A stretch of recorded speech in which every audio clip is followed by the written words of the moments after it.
Assalamualaikum warahmatullahi ta'ala wabarakatuh, and good day everyone. This is the continuation of our report with Ms. Abbas, the Philippine Social Welfare and Social Protection Policies, Laws, Programs, and Services for Indigenous People. So first, let me define kung sino nga ba itong mga indigenous people.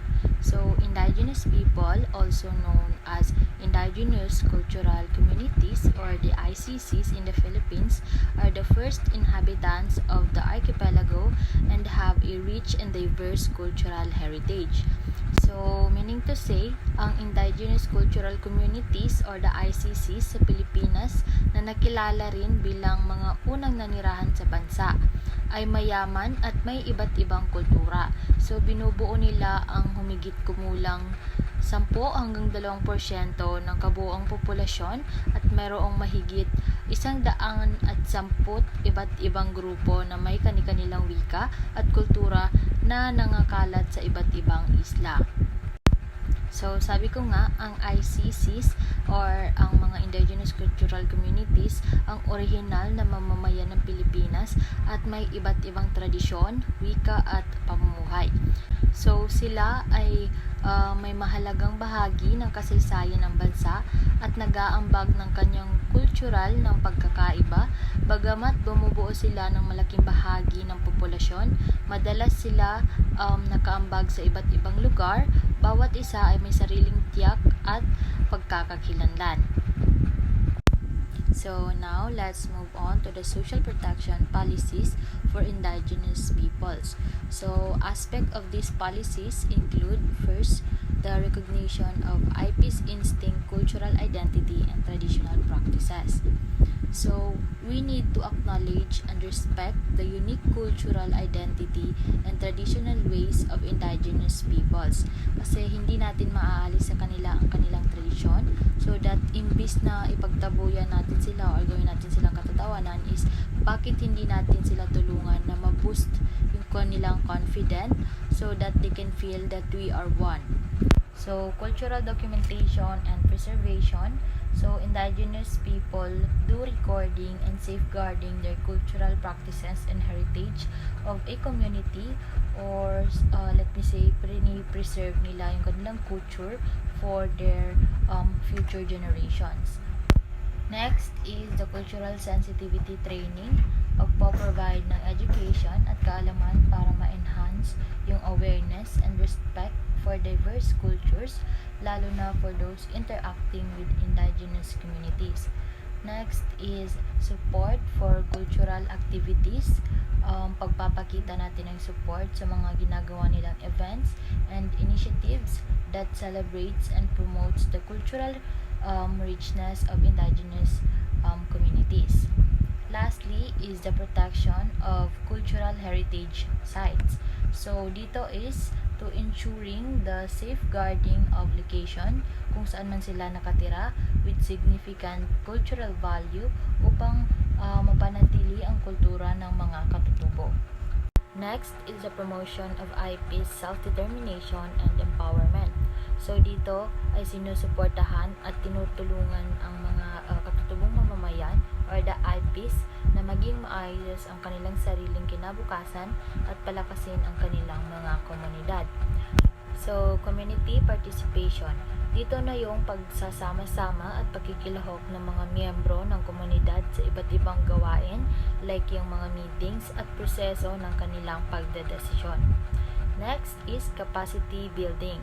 So, pagpapalawak ng kakayahan ng mga individual at komunidad para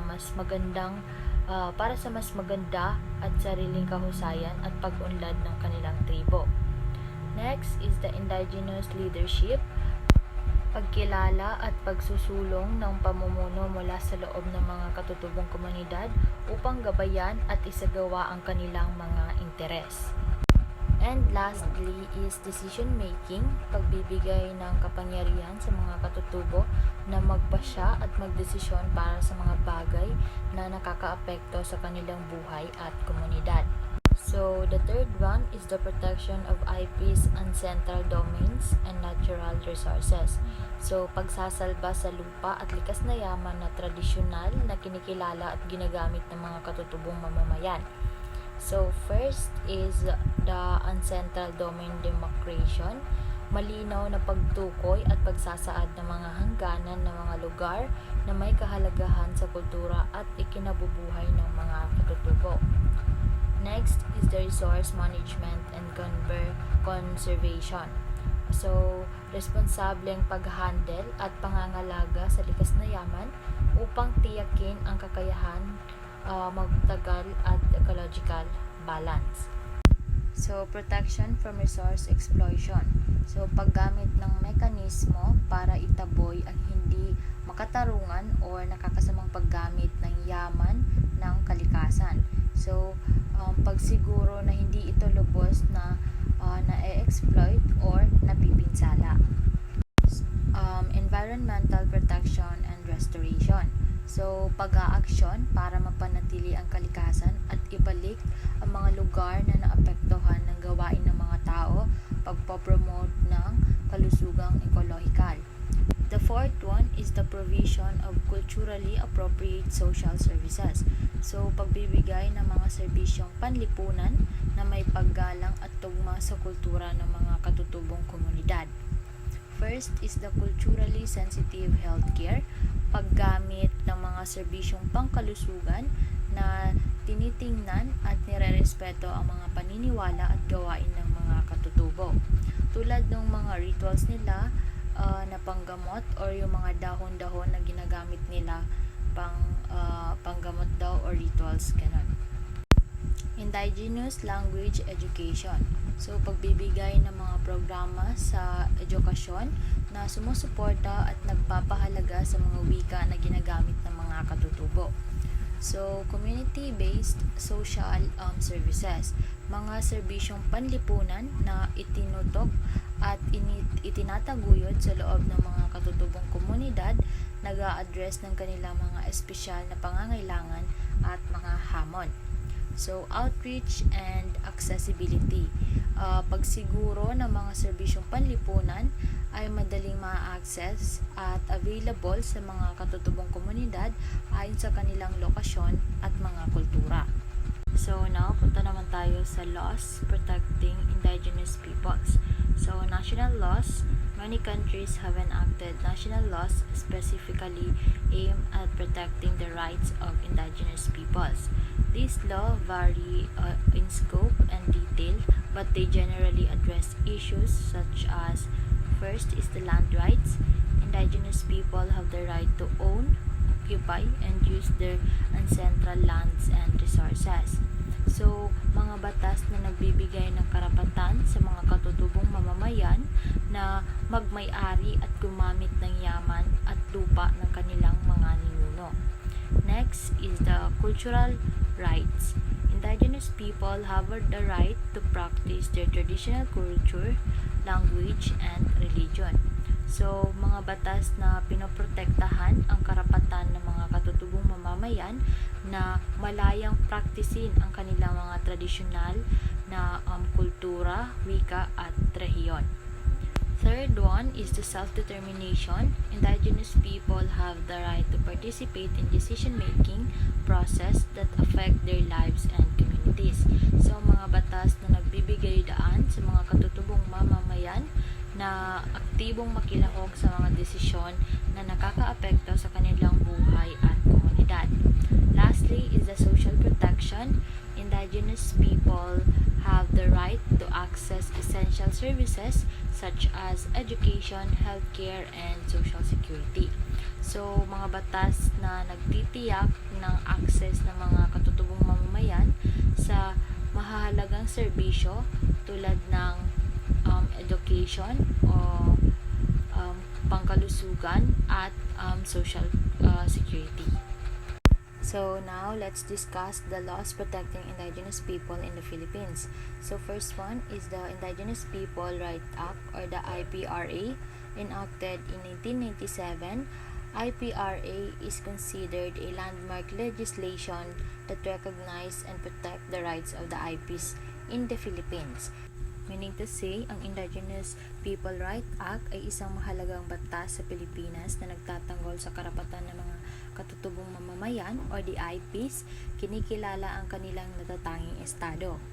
The second one is the National Cultural Heritage Act of 2001, Republic Act number 8492. So this law recognize and protect the cultural heritage of the Filipino people, including the intangible cultural heritage of IPs. Ang batas na ito ay nagbibigay proteksyon sa kultura at yaman ng mga Filipino, kabilang na din ang di-material na kultural na yaman ng mga katutubo. The third one is the Magna Carta for Social Health Insurance or the Republic Act number 11223. This law mandates the mandatory coverage of all Filipinos under the National Health Insurance Program or the PhilHealth. So, ang batas na ito inaatasan ang coverage ng health insurance para sa lahat ng mga Filipino, kasama na rito ang mga indigenous people sa ilalim ng National Health Insurance or yung sabi ko nga, the PhilHealth. The fourth one is the Social Security Act of 2018 or the Republic Act number 11199. So this law expands the coverage of the Social Security System or the SSS to all Filipino workers, including IPs engaged in informal sector activities. So pinapalawak ng coverage ng Social Security System para sa lahat ng manggagawang Pilipino na tiyak na isama ang mga IPs sa sektor ng hindi formal. And the last is the Expanded National Social Security Coverage or the ESSC, an initiative to expand SSS coverage to informal sector workers including IPs engaged in agriculture, fishing, and forestry.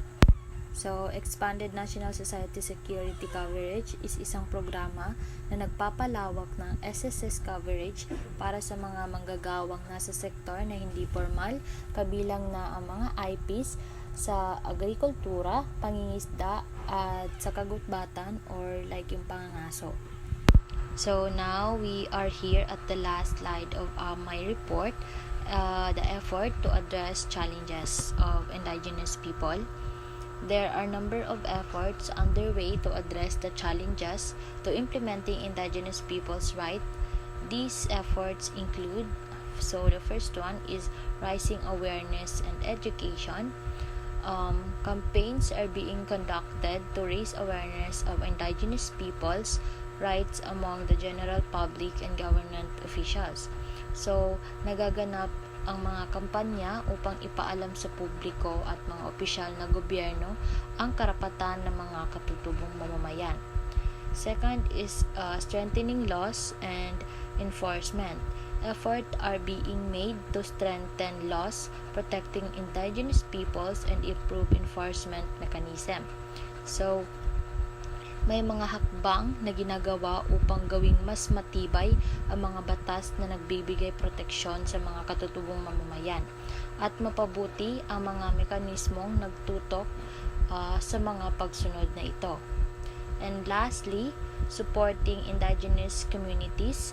Indigenous communities are being supported in their effort to assert their rights and hold government accountable.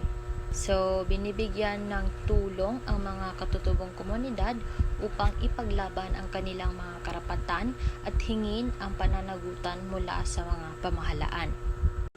So, that's all. Once again, I'm Siti Sharina Datumanong Enid and thank you for listening.